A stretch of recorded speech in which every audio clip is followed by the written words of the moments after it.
औरी को मुझे देख के लगा था कि वो नहीं कर पाएगा, बट उसने जो फाड़ा है भाई, उसने सबका फाड़ दिया पहले। इंटरनेट पे सारे कमेंट ही यही थे, और क्या करने जा रहा है वहाँ, और क्या करने जा रहा है। तो हमको भी लगा भाई वो क्या करने जा रहा है वो उसने नहीं किया वहां जाके, बाकी सारे बैठे हुए थे 34वें माले पे ऊपर लेकर आके कह रहे कि झंडा निकाल के लाओ। अरे भाई क्यों Hi guys, my name is Harsh Gujral and you're watching me on Filmy Beat. नमस्कार दोस्तों, मैं हूं मुकेश शर्मा और आपने देखना शुरू कर दिया है फिल्मी बीट। और जो हम नहीं बन सकते हैं या बनने में हमें बहुत ज़्यादा डिफिकल्टी होती है, उससे जुड़ी चीज़ें हम आसपास रखते हैं। जैसे हमारे साथ जो है उन्होंने अपने जूते पर लिखवा रखा है हस्बैंड।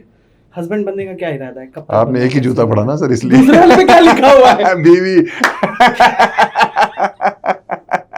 इसीलिए कहता है अधूरा काम बहुत गलत होता है। सिर्फ हस्बैंड पढ़ के चले गए। ये देखो, हाँ पूरा देखो क्या लिखा हुआ है, मेरे हस्बैंड की बीवी। ओह, कहाँ से मिलते हैं ऐसे जूते? ऐसे ना जब आप फेमस हो जाते हैं तो मिलते फ्री में डिजाइन करते हैं लोग आपके लिए। इकलौती एक हमारी पिक्चर है जो हमने खरीदी, मेरे हस्बैंड की बीवी, तो ये हमारे को किसी ने कस्टमाइज करके दिए थे। कस्टमाइज करके। टॉकिंग अबाउट खतरों, कैसा एक्सपीरियंस था? कुछ ऐसा जो आपको लगा यार ये तो मेरी पर्सनालिटी का नया पार्ट एक्सप्लोर किया? भाई वहां पे जाके जो स्टंट कर रहे हैं पर्सनैलिटी का नया ही पार्ट है। हमारा काम 10 साल से क्या था, स्टेज पे चढ़ो, चुटकुला सुनाओ, दिहाड़ी उठाओ, घर चले जाओ। हाँ। वहां पे तो दिहाड़ी उठाई नहीं, खुद ही उठे जा रहे थे हम लोग। मतलब वहां पे तो every day was a challenge. मतलब हर दिन जब निकलता था तो हम गिनते थे कितने रह गए भाई दिनों भी। और बिकॉज क्या है कि स्टंट कोई ऐसे इजी स्टंट नहीं है भाई कि आप सांप टांग लिया गले में, ना ऐसे नहीं टंगते सांप वहां पे मतलब हर स्टंट से पहले आधे पौन घंटे की तो ब्रीफिंग है कि आपको इतना ध्यान रखना है, ये नहीं होना चाहिए, ये नहीं। हर स्टेप पे आपको लगेगा कि यार ये जब इतना प्रिकॉशन लेने के लिए बोल रहे हैं तो करवा क्यों रहे हैं फिर, रिस्की इतना है भाई। मतलब आप हाइट पे जा रहे हो 300 फीट पे है, 34वें माले पे ऊपर लेकर आके कह रहे हैं कि झंडा निकाल के लाओ। अरे भाई क्यों मैं भी किसी से बात कर रहा था, करण ने मुझे बताया बात करते हुए कि इस बार का ऐसा ग्रुप था जिसमें से अगर टास्क के लिए 4 जन को चुना जा रहा है तो एक करता है, बाकी 3 तो सरेंडर कर देते, सर हम करेंगे। अरे वो एक भी कौन था ऐसा जिसको देख के आपको लगा भाई इससे नहीं हो पाएगा, लेकिन भाई उसने तो फाड़ दिया?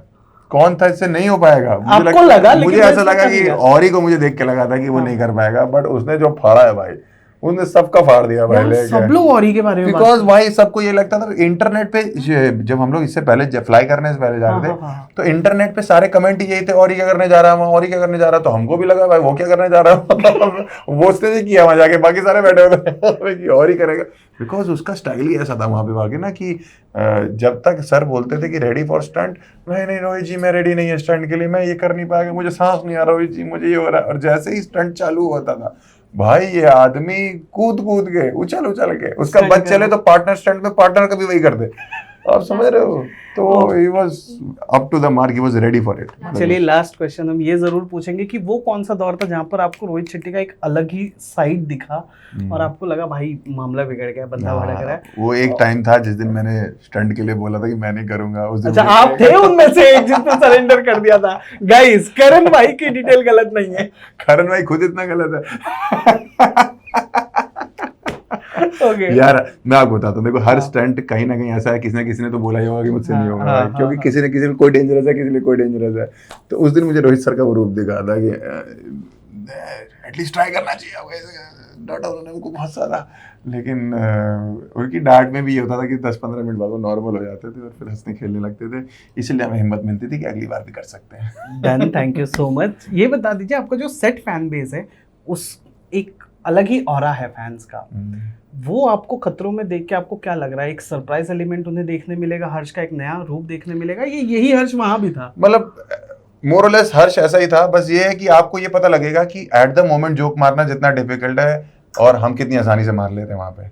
मतलब आपको ये चीज देखने को मिलेगी एट द मोमेंट, अगर जोक बनाना है जहां रोहित सर सामने खड़े हैं, 13 लोग यहाँ खड़े हैं, आपका पंच लैंड होना चाहिए कि यार आसपास जितने लोग खड़े हो ताली हो जाए।